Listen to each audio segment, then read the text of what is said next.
संघटनेच्या वतीनं अंगणवाडी सेविका आणि मदतनीसांच्या विविध प्रलंबित मागण्यांसाठी मंगळवारी मोर्चा काढण्यात आला। हा मोर्चा पूनमगेट इथं पोहोचल्यानंतर संघटनेचे नेते सूर्यमणी गायकवाड यांनी उपस्थित अंगणवाडी सेविकांना संबोधित केलं। यावेळी अंगणवाडी कर्मचाऱ्यांना शासकीय कर्मचाऱ्यांचा दर्जा, ग्रॅज्युटीची अंमलबजावणी, सेवानिवृत्तीनंतर पेन्शन, प्रोत्साहन भत्ता, रिक्त पदांची भरती, अतिरिक्त कामाचे आर्थिक मानधन आदी प्रलंबित मागण्या तातडीने मंजूर कराव्यात अशी मागणी करण्यात आली। सूर्यमणी गायकवाड यांनी अंगणवाडी कर्मचाऱ्यांच्या न्याय्य मागण्या शासनाने मान्य केल्याशिवाय माघार घेतली जाणार नाही, राज्यभर आंदोलन अधिक तीव्र करण्यात येईल अशी ठाम भूमिका मांडत सेविकांना एकजुटीनं लढा सुरू ठेवण्याचं आवाहन केलं। मोर्चात मोठ्या संख्येनं अंगणवाडी सेविका आणि मदतनीस सहभागी झाल्या होत्या। मी सूर्यमणी गायकवाड, महाराष्ट्र राज्य अंगणवाडी कर्मचारी संघाचा सरचिटणीस आहे। आजचा मोर्चा हा अंगणवाडी कर्मचाऱ्यांच्या विविध मागण्यांसाठीचा आहे। सर्वप्रथम दिल्ली येथे 24 दिवस, आजचा 24वा दिवस आहे। सोनम वांगचुक शिक्षण तज्ञ हे उपोषणास बसलेले आहेत। दीप्के आता उपोषण करतायत। दिल्लीमध्ये तीव्र आंदोलन चालू आहे।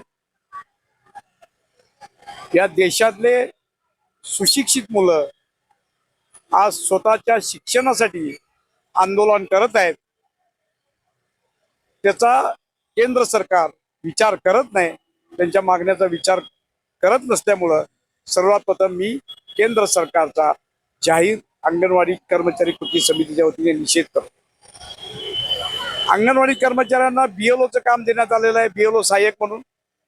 BLO लोकांना त्याचं मानधन देण्यात येतं, मात्र अंगणवाडी सेविकांना BLO सहाय्यकचं मानधन देण्यात येत नाही। आमची मागणी अशी आहे, माननीय जिल्हाधिकाऱ्यांनी, माननीय निवडणूक आयोगाने अंगणवाडी कर्मचाऱ्यांना BLO सहाय्यक म्हणून काम करत असलेल्या त्यांना आर्थिक मानधन द्यावं अशी आमची मागणी आहे। त्याचप्रमाणे BLOचं काम अंगणवाडी सेविकांना देण्यात येऊ नये, कारण अंगणवाडी कर्मचाऱ्यांना एवढं काम आहे, पोषण ट्रॅक ॲप भरायचं आहे, FRSचं काम आहे, मुलांचं कुपोषण निर्मूलनाचं काम आहे, गरोदर माता स्तनदा मातांना सेवा द्यायचं काम आहे। त्यांना त्या कामातूनच वेळ मिळत नाही, तर अशामध्ये BLOचं काम दिल्याने अंगणवाडीच्या मुलांच्या पटसंख्येवर परिणाम होतो, परिणामी अंगणवाडी बंद होण्याची शक्यता आहे। सरकारने याचा विचार करून अंगणवाडी कर्मचाऱ्याला कुठल्याही योजनाबाह्य काम देण्यात येईल अशी आमची मागणी आहे। पेन्शनच्या बाबतीत गेल्या अनेक वर्षापासून सातत्याने आम्ही संघटना कृती समितीची मागणी करतोय। आता माननीय मंत्री महोदयांच्या अध्यक्षतेखाली शिफारशी साठी त्यांची एक समिती गठीत केलेली आहे। आमची मागणी अशी आहे की शिफारस लवकर मंजूर करून, प्रस्ताव लवकर मंजूर करून अंगणवाडी कर्मचाऱ्यांना पेन्शन द्यावी। माननीय सुप्रीम कोर्टाने ग्रॅच्युटी द्या असा आदेश दिला असताना सुद्धा हे सरकार, झोपेचं सोंग घेतलं सरकार, अंगणवाडी कर्मचाऱ्यांना ग्रॅच्युटी देत नाहीत। ते ग्रॅच्युटी लवकरात लवकर द्यायला पाहिजे अशी आमची मागणी आहे। अंगणवाडी कर्मचाऱ्यांना केंद्र सरकारने शासकीय सेवेचा दर्जा दिला पाहिजे। 1975 साली ही योजना सुरू झाली, अद्याप अंगणवाडी सेविका मदतनीसाला कायम केलं गेलं नाही। त्या अंगणवाडी कर्मसेविका मदतनीसाला कायम करा अशी आमची मागणी आहे। जर काय येणाऱ्या काळामध्ये अंगणवाडी कर्मचाऱ्यांचे प्रश्न सुटले नाही, तर राज्य सरकार आणि केंद्र सरकार इथं मुंबई आझाद मैदान आणि दिल्ली जंतर मंतर येथे देशातल्या सुमारे 24 लाख अंगणवाडी कर्मचारी तीव्र आंदोलन करतील आणि आपल्या मागण्या पदरात पाडून घेईपर्यंत मागे हटणार नाहीत ही सांगायला आज इथं आम्ही आलो।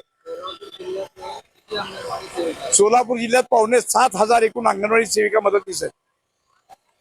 आज वारी असल्यामुळं पंढरपूर, माळशिरस, तिकडचा जवळचा भाग करमाळा हे लोक येऊ शकले नाहीत।